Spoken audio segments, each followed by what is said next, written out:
Baik, selamat pagi Bapak Ibu, teman-teman para subscriber saya. Seperti biasa pada kesempatan kali ini kembali lagi dengan aktivitas saya, yang mana saya akan mereview pada bab selanjutnya dalam buku Sapiens ini, Riwayat Singkat Umat Manusia karya Yuval Noah Harari, pada bagian ketiga, yaitu temanya tentang sehari dalam kehidupan Adam dan Hawa. Nah, dari bab besar ya, dari topik ini, sekali lagi Yuval Noah Harari ini mengaitkannya dengan teologis atau agama, dalam hal ini Adam dan Hawa, yang mana kita tahu bahwa sebagai orang beragama dan juga dalam tradisi Abrahamik, Adam dan Hawa ini menjadi tokoh penting dalam kitab suci. Akan tetapi bagaimana Yuval Noah Harari ini memposisikan Adam dan Hawa dalam pembahasan tentang Sapiens ini, kita akan lihat sebenarnya Harari menggunakan nama Adam dan Hawa ini hanya sebagai metafora ilmiah, sementara agama memandangnya sebagai tokoh historis spiritual. Nah, hari ini membagi beberapa poin penting dalam pembahasan pada bagian ini, seperti masyarakat makmur pertama, arwah yang berbicara, damai atau perang, dan tirai kepercayaan. Akan tetapi sebelum masuk pada poin-poin tersebut, ada pengantar yang menarik yang ia singgung, seperti Genrakus, Komune Purba, keterbatasan arkeologi, dan keberagaman budaya. Nah, berkaitan dengan psikologi evolusioner atau Genrakus, itu Harari menjelaskan bahwa banyak perilaku psikologis dan sosial kita saat ini itu sebenarnya terbentuk selama ribuan tahun saat manusia masih menjadi pemburu dan pengumpul. Nah, salah satu contohnya adalah teori Genrakus. Kecenderungan kita untuk memakan makanan yang berkalori tinggi, manis dan berlemak yang secara berlebihan itu adalah naluri purba menurut Harari. Nah, di masa lalu menemukan buah manis adalah suatu kelangkaan sehingga manusia harus memakannya sebanyak mungkin sebelum diambil oleh hewan lain atau homo yang lain. Yang kedua, struktur sosial dan teori komune purba. Ada perdebatan mengenai struktur keluarga manusia purba. Nah, dalam teori komune purba berargumen bahwa manusia purba itu hidup dalam kelompok tanpa adanya konsep monogami atau kepemilikan pribadi. Anak-anak dibesarkan secara bersama dan konsep bapak biologis itu tidak dianggap penting.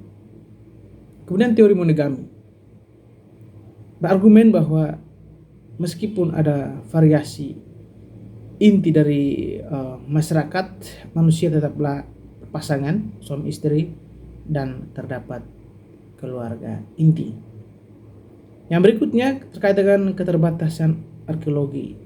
Harari menekankan bahwa memang sangat sulit merekonstruksi kehidupan manusia purba karena memang minimnya peninggalan fisik.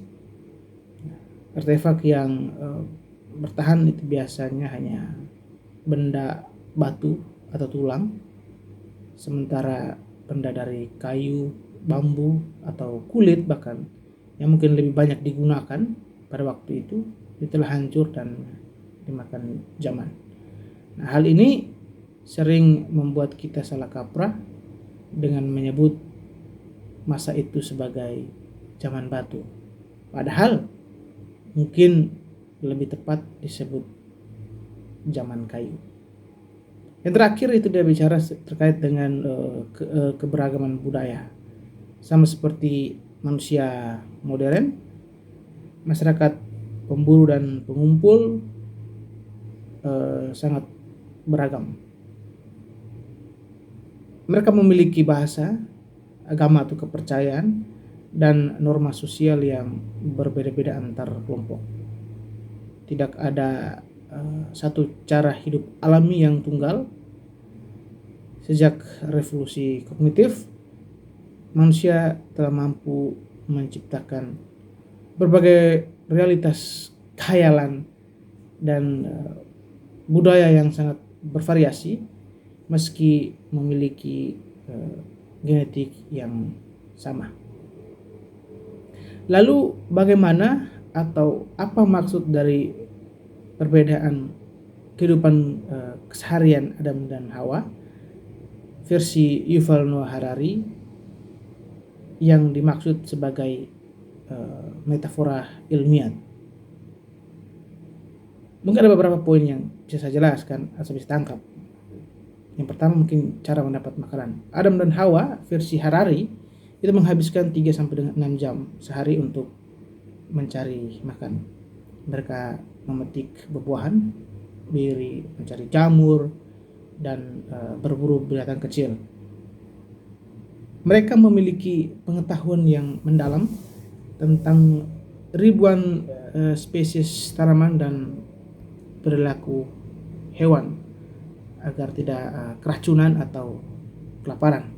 Sedangkan agama memandangnya berbeda. Di Taman Eden, makanan tersedia melimpah tanpa perlu bekerja keras. Namun ada satu batasan moral, dilarang memakan buah dari pohon pengetahuan. Jadi fokusnya bukan pada kelangsungan hidup fisik, melainkan pada ketaatan spiritual. Kemudian yang kedua, itu berkaitan hubungan sosial dan komunikasi. Harari mengatakan bahwa mereka sapiens hidup dalam kelompok kecil yang terdiri 20 sampai 50 orang. Komunikasi yang mereka gunakan untuk bergosip dan berbagi mitos fiksi atau kepercayaan bersama yang menyatukan kelompok. Jadi, hubungan sosial sangat cair dan egaliter. Sedangkan agama berfokus pada hubungan interpersonal antara suami istri dan hubungan vertikal dengan pencipta. Komunikasi seringkali berupa dialog langsung dengan Tuhan atau malaikat, serta ujian integritas moral melawan godaan iblis atau ular. Mengenai pengetahuan dan kecerdasan, jadi Harari mengatakan bahwa kecerdasan mereka sangat bersifat praktis dan holistik. Mereka harus tahu cara membuat alat dari batu, kayu,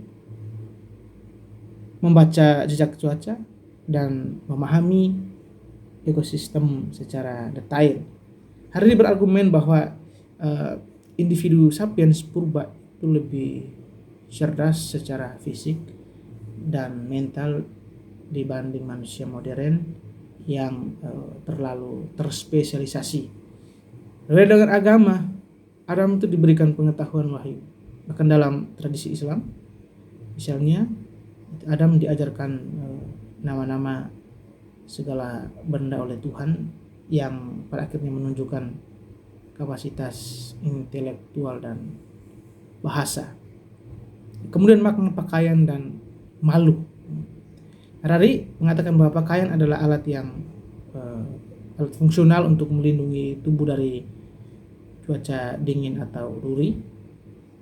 Tidak ada konsep malu secara moral terhadap ketelanjangan sebelum budaya tertentu menciptakannya. Sedangkan agama memandangnya berbeda. Kesadaran akan ketelanjangan itu muncul sebagai akibat dari pelanggaran terhadap perintah Tuhan. Kemudian pakaian dari daun atau kulit binatang menjadi simbol hilangnya kepolosan dan dimulainya fase kehidupan baru yang penuh dengan perjuangan di bumi. Jadi tersingkat bahwa Hariri sebenarnya menggunakan istilah Adam dan Hawa itu untuk memanusiakan data arkeologi agar kita membayangkan kehidupan nenek moyang kita yang berpindah-pindah.